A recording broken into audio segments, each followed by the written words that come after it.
Oh, because you're doing hard 75. Yeah. Did your partner stay on? No. You haven't heard? You haven't heard? Oh my God, he's going to watch this and be like, why are you talking about it? This can be how we start. You just We've all roast him. spoken about it. Blake, just Blake, we're calling him out. Letting How the team you've down. eaten McDonald's in front of me numerous of times. Yeah, everybody knows. They all know. That's okay. I'm still going strong. I think I'm on day 53 today. far out. 53. It's going quick. It's gone for someone quick. that's not doing it. It's gone really quick. Going really quick to watch you. Because I remember when I first came in, I told you guys, I was like, oh yeah, I'm on day 1. And you're like, oh yeah, When whatever. we had the cannolis. Oh, the rudest day ever. That was like day the first 5 challenge. or something. That was hard. Yeah. That was the day I said I was going to quit. Like They you were the didn't. best cannolis They I've ever were eaten in my the life. best cannolis. You guys are horrible. Hi guys, welcome back to our podcast. I'm your host Bianca. I'm Olivia. And I'm at. There's a debate in the office about ad spend versus content creation. Is there a percentage split or is it kind of case by case? I think it's definitely case by case. I know the debates that we've had in the office about Many. it, and it's sort of like what's more important, what should you invest more in? But yeah, I reckon 100% case by case. Like it depends on so many different things, the type of business you have, where you are in your level of business, if you're a startup, if you're well established, like a million different things. I don't know, Matt, if you've got your own opinion, but I feel like that it's so hard to have a blanket We speak about this a rule on lot it. in the office about, should the content be really good? Do we need to invest in our content more? And I know that Matt has a lot of opinions on that. Matt and Ryan like to debate it out. Yeah, Ryan's our graphic designer. Yeah. And I'm the paid performance. Yeah. So there's definitely a lot of Contention. between you two, but in a good way. Like it's always for the better of the business. Like you guys are coming from a point of what's going to be the best. Yeah, like whatever works. It doesn't matter whose Correct. idea it was. Yeah, exactly. So Unless it was Ryan's idea. Then Unless it was apparently matters. he wants those points. But what in like the ad world, obviously, you guys work in the paid ads kind of section of, and growth and things like that. But what is if someone came to you and said, what should I spend or what should I invest in? Like, what are you guys going to tell them? Yeah, so from the paid front, doing growth marketing, my opinion is always to put it towards the ads budget. And the reason is because there's a lot of stuff you can do for free, and we find that on the ads front, it's not necessarily the polished stuff that always gets the best results. It's actually the unpolished stuff. It's the raw things that people see because they can relate to it more. They actually get a real gauge of what the product is, what the service is, what they're going to experience. When things are polished, people become desensitized to it. So when they're scrolling through their feed, they're most likely just scroll past it. And a lot of the time for products, for example, like people will realize, okay, this is cool, but I'm going to look at it later when I actually want it. Yeah. Right? And that's one of the things with social. When you're pushing ads to people, there's less intent. Whereas like when you're on Google Ads, like there's more intent because people are actually going there. There's a lot of times where I've had success on accounts where we haven't invested in ads. We haven't invested in content. And I've just done it myself. I'm not a graphic designer. I see things. I just whack it together in Canva. Yeah. So one of my proud moments is I spent a fair bit of time on this one graphic while I was at work. And the guy who taught me everything that I know, ended up grilling me on it. Because once upon a time when you're on Facebook and running ads for socials, is they actually banned ads from having too much copy on the ad. But for this particular client, I felt like I understood the customer a bit better than what he did. So I completely ignored what he said to me. Risky move. Especially coming from this person that we all know. So this free bit of content that I put together myself that wasn't polished, that I got grilled about, I took that $3,000 the client gave me, I put it all behind this one ad. I ran it, and in 28 days that $3,000 ended up making $1.4 million in sales. Wow. That's awesome. Yeah. That's crazy. So That would have been a whole screw you moment. Yeah, as you well. would have loved that. definitely. I'm sure he would have been like, knowing him, obviously we're not going to say it, but he would have been like, oh mate, that was pretty good. Like I'm sure he would have You been. can acknowledge, He yeah. would have totally acknowledged and be like, mate, that's awesome at the end. Yeah. Yeah, we have good banter. Yeah, so yeah. It's fun. Yeah. But yeah, as you're saying, it's right. Like it's based on the business. So more service-based businesses, you can get away with not having polished content. You don't have to go invest in production companies. Like, as long as you explaining the service well enough, and there's an offer there. Yeah. Like, people know what to expect. Yeah, exactly. Right. So they don't have to visualize it. They don't have to have an emotional connection to the product. Yeah. Right. You just push it out there. Whereas, with e-commerce, like, having content production teams is good because people have more of an emotional connection to things, like selling running shoes or whatever it is. Yeah, like a beauty product or something. They like to make things need to look pretty in that sense, because it's like I was saying to you guys the other day, I think maybe the difference between a service and a e-com is that people already know what the service is. They know that if they need a lawnmower because their lawn is completely overgrown and they can't be bothered to buy their own lawnmower, that they're going to go hire someone to do that. They know what they want. They know what to expect. And a graphic that just comes up and says, lawn mowing in the Hills District or whatever, that's completely already, aligning with them because that's what they want. But when it comes to something that, not want, more of a need, it's a need thing. But when it comes to an e-commerce product, like a beauty product or a vacuum or things, it's more of maybe a want. So that's why the want needs a little bit more time with the content, because it's trying to convince you this thing is pretty because it's a want rather than a need. Yeah. Yeah. That's also with social media, like Matt was saying, you're getting people when they're not looking for your product. Correct. So you have to sell it to them. Yeah. As opposed to on Google, they're looking for you. Yes. I think another really important thing as well is you need to make your content for the platform that you're posting it on. A lot of times, like if you're wanting to invest in TikTok ads and you don't have videos that are TikTok style videos, it's not worth spending the money on the ads because it just won't perform. Correct, you need to actually think, like on Facebook, people are just scrolling. They're not really wanting to see ads or see really polished things. So that's why the stuff you were saying, Matt, can work really well because it just blends into all the stuff they're looking at with their friends. Correct. Yeah. It's not so jarring to see like a full, ad that you'd expect to see on the TV or anything like that. I think that's also why it works. But yeah, in that case, I do think you need to invest in content creation if you're looking to go on platforms like TikTok because it has to be created for TikTok. Like you can't repurpose a Facebook image and expect it to work on TikTok. Yeah. So I think that's a big factor in it is where are you putting your ads and that content. Especially and like as well like who you're targeting it to as well. Like if you're trying to target, a 65 to a 70-year-olds or whatever, obviously putting TikTok ads is just not going to work. It's not it because they're not on social media. Like we know from the data that the 75-year-olds or 65 to 75-year-olds, they're not on TikTok. So it just would be pointless. Yeah. Yeah. And that's why you get a marketing agency to devise all that for you, to work out where your money's best spent. Yeah. So, because that's the other thing is like you can go and create great content, but if you don't have anyone to push it to, exactly. then who are you sending it to? Correct. What are you creating it for? I think this as well, we were talking about how these days with the rise of, TikTok, Instagram, Facebook and things like that, that you can go viral organically. So sometimes you don't necessarily need the ad spend, or if a client doesn't have the ad spend, then because they might have the time to spend on creating the content, that's more where the value is, right? On their time spent on the content. If they don't have $3,000, $10,000, whatever to spend on ads, if their time is valuable to them and they have it, spend more time on creating great content, because if you pump out a lot of it, the chances of one of them going viral, it's pretty high. Like consistent content that is good quality and fit for a platform like TikTok or Instagram, is the chances of going viral are quite high in that instance. So yeah, you don't always have to have millions of dollars to then go viral, I think. And that's where a lot of global brands go wrong, is that they just think that because they have heaps of money, that a really, really bad graphic is going to do well. When reality, we've seen the results of some things, they don't do well. It's the same thing pumped. We've literally gone to every single category and possible and no one's interested in it. So there was a little article that came up. I didn't go into it too much, but essentially it was saying about how they're changing the marketing funnel. Because they've become so desensitized to ads. You see a lot of the big businesses now, all the content that they post isn't the polished ads that they used to do before. It's all this small content creator real stuff that's like just rough. But it's not as direct with with what they're advertising, and people like that. It's more about the content. It's more engaging. And then suddenly in the background, you like subconsciously think about that Of later course. on, like you have the brand recognition, the recall. Yeah. Yeah. Are you talking about like UGC style Yeah, content? UGC style Yeah. content. Yeah. Yeah, I think in recent years there's definitely been a massive rise of UGC style content.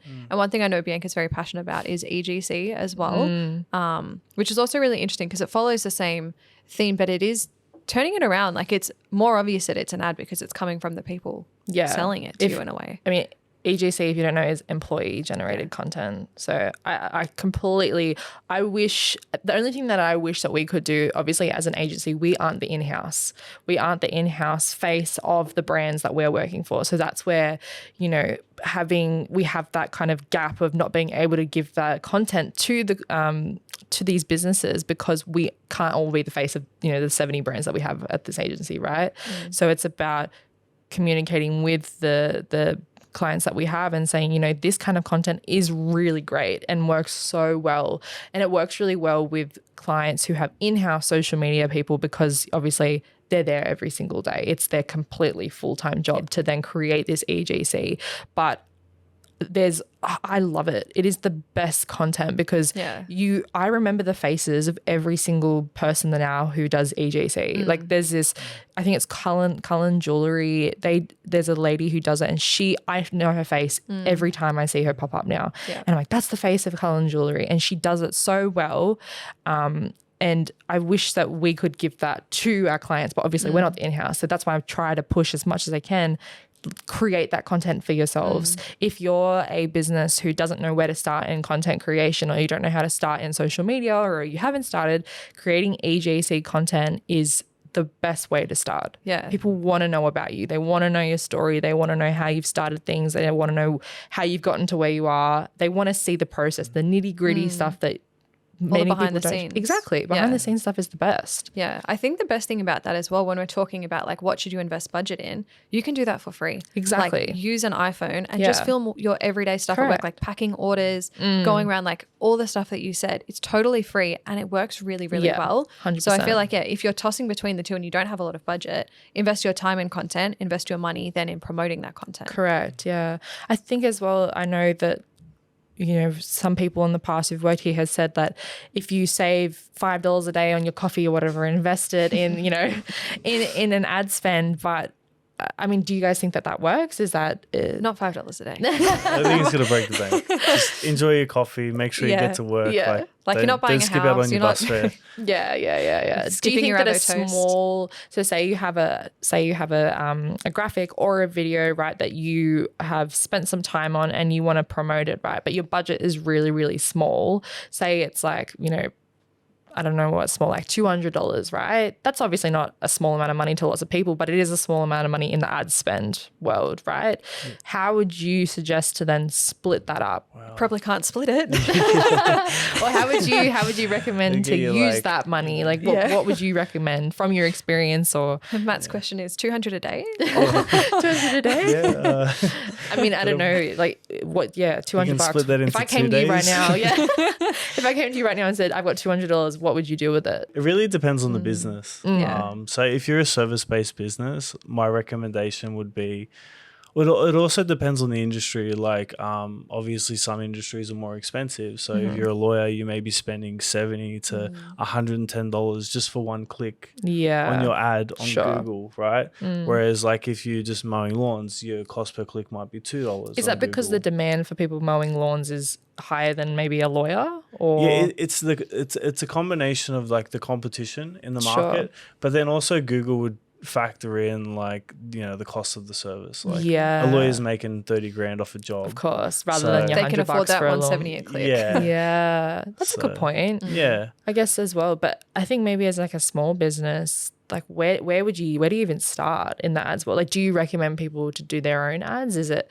something that you would suggest them playing around with, you know, Meta Business Suites or whatever it is and do their own ads? Or a lot of the information that the platforms give you to set up campaigns, like they say it's best practice, but from what I do on my campaigns is very different, and it's easy to get lost.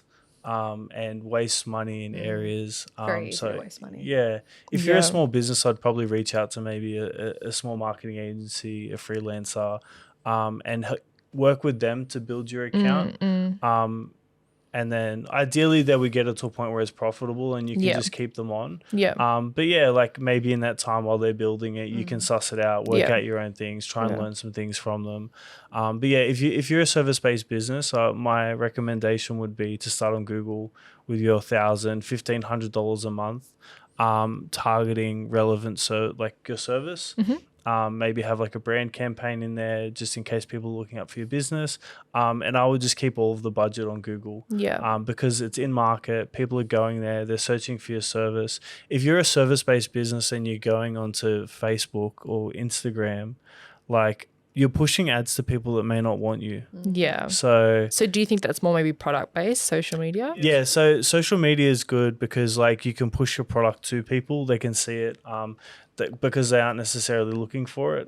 And then with your content that you can create, you can have like a social proofing effect where like you're getting ads of your friends or whatever for free, you know, using the product. They're making it seem like, oh, wow, lots of people are using it. I want to use it. Yeah, of course. So if you're your product e-com business, social media is good. Then you would also have like a shopping campaign on Google. But if you're a service-based business, I would only stay on Google. And then if down the line you have some offers that you want to run, competitions, then I would suggest going on Facebook. Because I think people then go to Google to look, nearest pool service near me, right? The intent is there. Correct. But if you want to look at a cute new outfit or whatever, you're going to go stalk someone on social media and be like, oh, I like that page. That looks nice. Or even if you do look it up on Chrome or like Safari or something, you're then going to go, oh, I'm going to click on their social media because I want to see the people wearing it, right? So that makes sense. I know that I've had people speak about like friends and people in the, in other industries, say real estate as this example, where they've said that their company has invested in 12 months of paid ads, right, with an agency and then have had no luck, zero luck.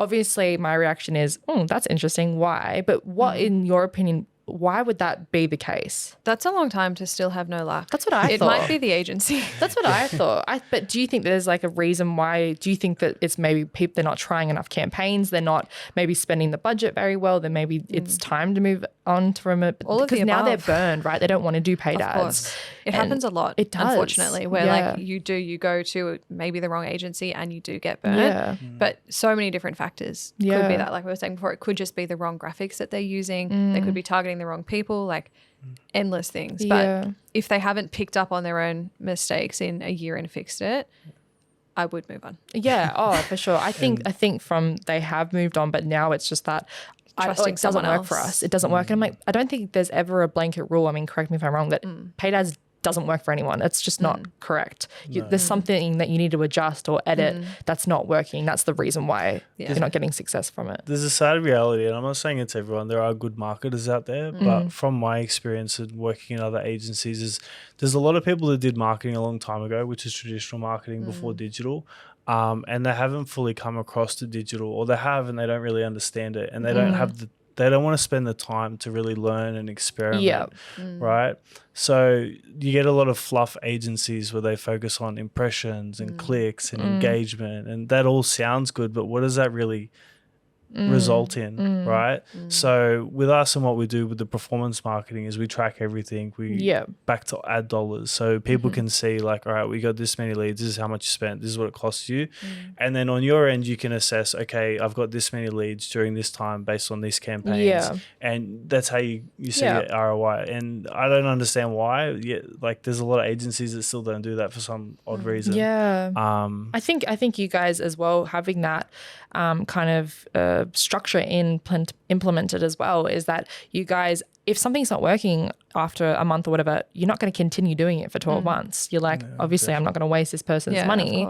You're going to stop and go, all right, where have we gone wrong? This campaign worked, this one didn't. I'm going to turn that one off and leave that one on. And I think that's probably where people, maybe they're not investing as much time as the agency into actually really looking at the results rather than just, oh, I'm doing their paid ads for 12 months, see what happens. Yeah. I think like Matt said as well, people get caught up in the vanity metrics of like, oh my God, 100,000 impressions on this thing, like it must be doing really well. And it's like, okay, well, did anything else happen from that? Or you just paid to have people an impression see it? means nothing if nothing's really happened from it. Like unless that's you're wanting like brand awareness or something, of course, fine. But if you're actually wanting like leads or purchases or whatever it is, you need to stop looking at those metrics. Yeah. And that's how some bad agencies get by. Yeah. They will tell you, oh, we got all these clicks, all these impressions, And la, it la, la. looks really good. Looks amazing, but they will just, like, nothing else happens. Nothing's happened, But yeah. they don't report on that, and they make you feel like it is working. And that's such a shame. I think that maybe then kind of as a call out that if you have had that experience, then don't be burnt forever from it.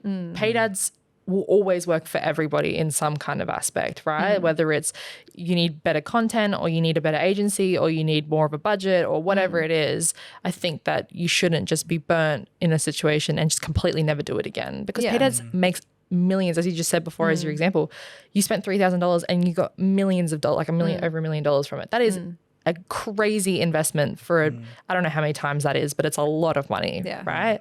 So I think that don't be burnt by your bad experience from you know, one bad agency or one bad freelancer who wasn't able to get you where you wanted to go. Yeah. And the other big thing for me is that people come into paid marketing and they're scared to spend. And when you're scared to spend, like, you just slow your potential progress. Correct. Yeah. Like you have to commit a minimum amount of money if you're going Yeah. into it. You can't just be like, oh, like I'll do it for like 3 days and then I'll just turn it off because I get stop. scared. Yeah. You need to say, like you said, it's $1,500 for the first month. I'm going to spend that regardless. Yeah. Otherwise, like, you might as well not have spent any of it. I feel like then in the investment in the long term, like, you might spend more than that over the period of time because you've just been doing it for so long now, and because you're scared to invest more money in like as a daily or a weekly or a monthly thing, but because you've taken so long to get where you want to go, you're actually maybe spending more money over that time period to get where you wanted to go. Well, a lot of the accounts also use like machine learning. So the slower you go, the slower that learns. So you're also kind of, you know, shooting yourself in the foot if you're going to do like $5 here, $5 there. Like, it's not ideal. Budget's where it's at. Is that our answer then? Budget over 100%. creation? I mean, Give me more money. We'll give me more money. Yeah, obviously more money. There's people in situations where they don't have more money, and that's why we say if you don't have the money but you have time, or you are the owner of the business and you know, you should be willing to put in that time realistically. Like, if you don't have the budget, that's fine. Put in the time, because that could be the difference between, you know, having a really successful social media, which then leads to having more leads, and then you get more money, and then you can have a budget, and it's just like a kind of cycle that continues on. Then spend the time doing great content. But then, as I said, if you don't have time or you don't want to invest money in content, then invest time.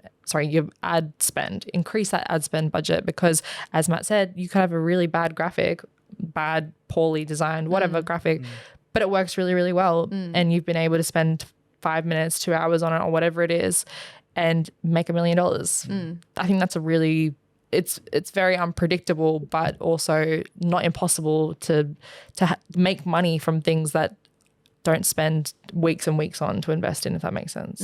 Yeah. No, I was just going to say, one thing that I wanted to add is that, like, a lot of people always talk about like needing variations of ads, and that's good. Like, if you have the money, like having multiple variations of ads, you can hit people at different points in your marketing funnel. That's really awesome. Yeah. So creative fatigue isn't as bad as what people make out. Yeah. And generally comes down to that they're not spending enough money. Right? Because $500 is only going to get them so far, right? Whereas, like, if you start spending more money, you can send it out to more people. Yeah. Essentially, like, if it's working, just send it to more people. Right? Yeah. There's 20 million people in Australia, or depending if you're operating worldwide or whatnot. And the other thing that I want to talk about is like quality over quantity.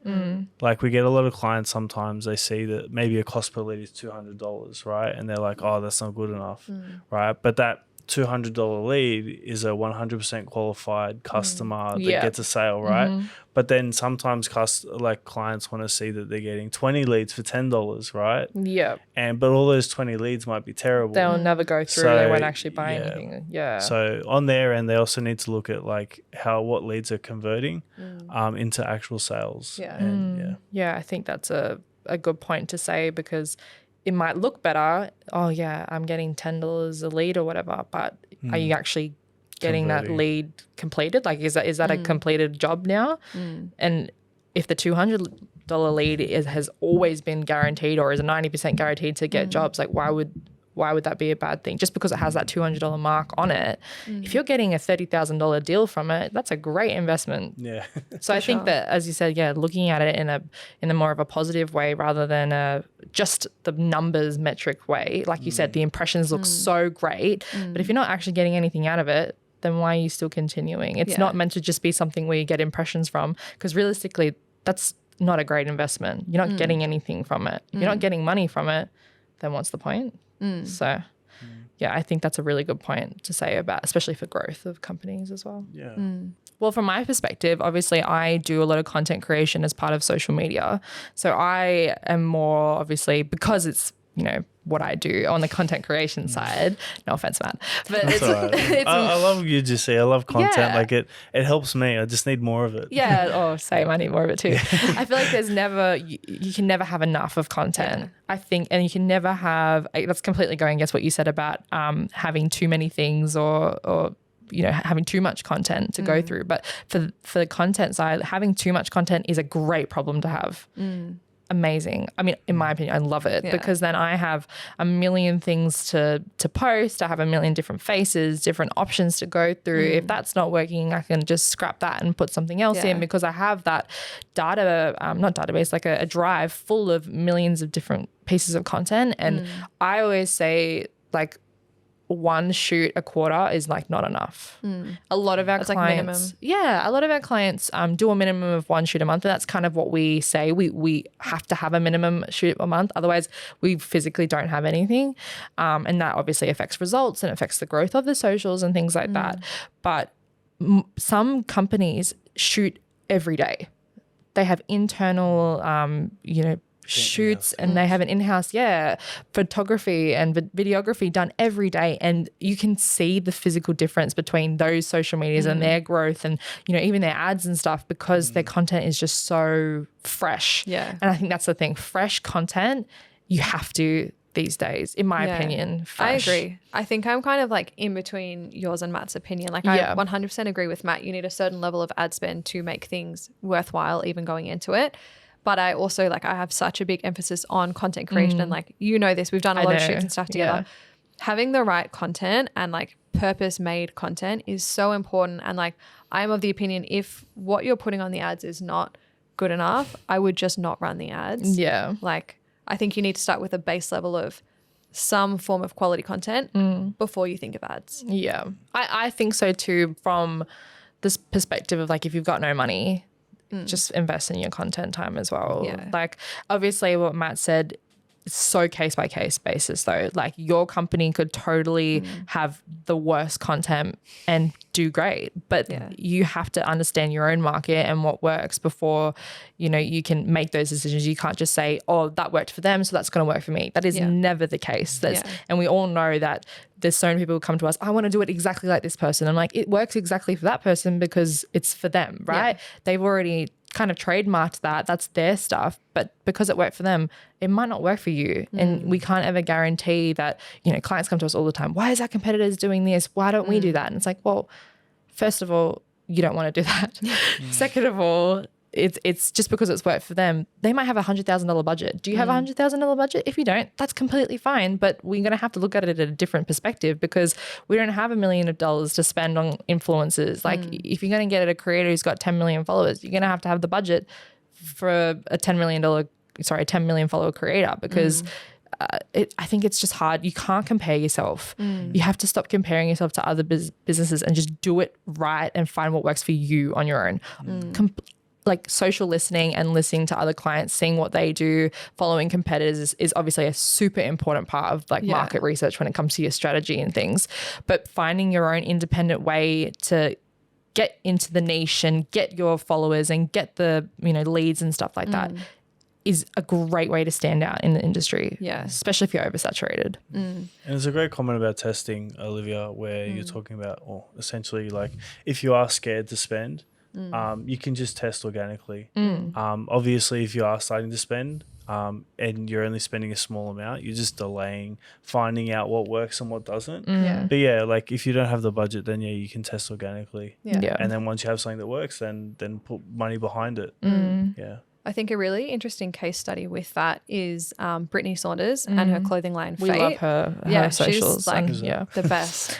She's she was a big Influencer OG turned, like, influencer in Australia. Business owner, but like she amazing, like super successful. But with her business, I don't know if it's changed since then, but there was a period of time where she said she hasn't invested any money in traditional advertising for her business. Like all of it has just been through the content she's created and shared organically on socials. Like given she had an inbuilt following, but what she has done since then has like far surpassed what she started with. 1 million% Everyone's changed the following game. her as well. 1 million%. She is like industry leading with what she does, and she's pioneering content creation. It's not paid ads. No, I don't think I've ever seen a paid ad from Fate. No. And like they might have changed since they might have, she had said that, but even if that business has been around for a few years now, even if for a few years she hasn't done paid ads and has been that successful, that is so impressive. She really is like something to look up to in terms of like you can go content side and not paid ads. There are heaps of other people that would be on the other spectrum of just paid. Sure. But yeah, Brittany Saunders, I think, is an amazing example of how far content can go without like the traditional media spend behind it. I don't even think she does much UGC. I don't think she has many people who do their own content. I feel like it's just her scooting on the warehouse. Or at the shoots and stuff. Like it's at the shoots and it's her employees packing orders. They're talking about their new release. They do things where like if your name is Sarah and Emily, you'll get a free t-shirt. Come into store. Like we should do an episode on that. Honestly, like brilliant I'm a big marketing. fan. Like full breakdown how she does things. Oh, it's such great marketing. Yeah. I'm a big fan. But again, that, as you said, she has been able to do that because that's what works for her. Yes. Just because she's done people it. Try and copy it. Exactly. When we see people now copying the comments, oh, you're just trying to be like Fate. You're just trying to be like her. And it's a negative now to copy this person because they've been able to do it and do it really well. And now you're trying to copy and then everyone's like, you have to find what works for your business. Correct. Because like you said, people know that it's a copy and also it just won't work for you. Yeah. So just find what works for you. Be different. Don't be scared. Yeah. Don't be scared to try something a little bit different. Obviously, you know, fit within your brand guidelines and, you know, your morals of, you know, if you're the owner, fit within what works for you morally and whatever. But do something different. Yeah. People love seeing things that are a bit different these days or a bit out of the box because we've seen everything for so long. Everything's been the same for so many years. We know, hi guys, this is my new product. We've seen it. It's been done. Move on. Do something else. Like jump out of a helicopter with a parachute and, you know, have a sign spread out saying you have a sale or something like that. Catch people's attention. Yeah. Yeah, I think that's super important. But I mean, I guess ad spend or content creation at the end of the day. Bit of both. Bit of both. I think we all agree on bit of both. Yeah, like I obviously don't do paid ads as much as you guys do, but I think I definitely agree. A bit of both is super important for a successful business, and you can't really track from content creation organically like your leads, right? Yeah, it's a bit harder. It's a bit harder. Like all the paid ads, you have that. Yeah. Well, I mean, you set it up, but you've got all that tracking. But organically, if your sales increase by, you know, a lot from a 1 million plus video that went viral or whatever, then you're gonna make a guess that that's probably what helped, right? But as you say, you don't have the same kind of data to be able to make that assumption from where it came from, I guess. Yeah. Cool. And with content, you get creative with like the ideas that you come up with, like So around how creative. you push it out there. Yeah. It is fun. When you were mentioning that girl, I just remembered there was a watch company maybe like 5-6 years ago. I can't remember what it was called, but they're just a no-name watch company. And essentially what they did is they sent out all of their watches to all these big name actors and all these celebrities. And they never asked them to like put it in any ads or anything. And a lot of them just ended up taking photos while they're out with their That's outfits. like Triangle. Yeah. And they went viral that way. Yeah. So you can gather the works content and really just think well. of creative ways to get it out there. Yeah. Yeah. I love that stuff. That Triangle company as well, that bikini company, absolutely. Have you watched her podcast where she talks I about haven't how? seen the podcast, but So just this is a really great case study because it all ties with this. But Triangle is a bikini company. I think it's from Australia, and they like were the shit. Like to really break it down, maybe back in 2015, 2016, everyone wanted these bikinis, right? And they blew up because Kendall Jenner ended up wearing their bikini for free, mind you, right? But the process of her getting to Kendall Jenner was she sent all of Kendall Jenner's friends a bikini, and didn't say anything, didn't request, but not Kendall Jenner. Wow, so that's she epic. sent it to everyone but her. And then Kendall was like, where the hell is my bikini? Yes. Reached out and said, I would love one. And she posted it and they blew up. Yeah. And Wow. when I heard that, I was like, that is the smartest thing. Because it was just FOMO. She's had FOMO. Why the heck did she was the biggest one out of the whole group. Literally. Kendall Jenner's the biggest star out of her friends. But she didn't get it. Yeah. Why did I get it? She reached out. Oh, where's my bikini? That's what good content can do as well. If you see like all the UGC stuff, oh my God, is everybody like, does everyone have this product? Why don't I have it? Exactly. It's the same thing, is. but It's on like a FOMO. local front. Yeah. I agree. So good. Yeah. Completely. that though. Such a good case study. Insane. Yeah. That's awesome. I think, diving into things like Brittany Saunders and Triangle and, this watch company and stuff, having a case study and going off that and seeing that being different works, take it and run with it. If you've got an idea and you have no idea if it's going to work, just do it. Yeah. How do you know unless you try? Yep. Just invest. Those things could be the difference between a multi-million-dollar company or, just staying stagnant for the rest of their life. So For sure. Separate yourself. yeah. Be different. Be unique. You always Be tell you. be you. Eat, pray, love. Literally. Live, laugh, love. Yeah, literally.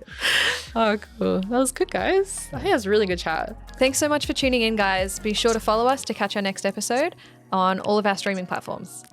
Thank you. Why is that really funny though?